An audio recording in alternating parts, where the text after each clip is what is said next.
de savoir comment, surtout dans la restauration, quand il faut des briques qui sont faits à la main, ça se fait encore. Donc c'est très important. Ouais.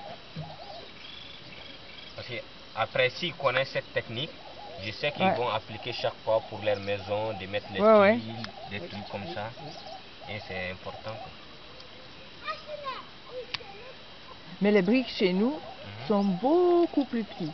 Même dans l'histoire du bâtiment, on emploie les mesures du brique comme datation. Parce que disons, comme datation d'une maison, par exemple, au XVIIIe siècle, on faisait des briques tout petits. Tandis qu'au XIIIe siècle, il était extrêmement grand, mais pas si grand que ça.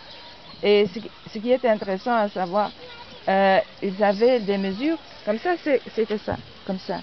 Mais la plupart étaient, disons, 8 cm ou 11, jusqu'à 11, ça marche. Donc, 18e siècle, ça se faisait 7,5 sur, disons, 18, comme ça. Mais au XIIIe siècle, c'était presque ce qu'on appelait un pied.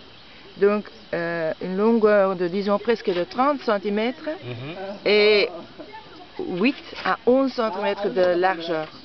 Mais aussi, la hauteur ne dépassait jamais 8 cm.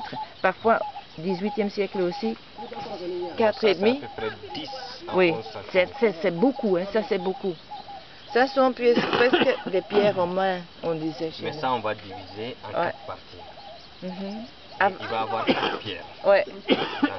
Et comment tu le fais avec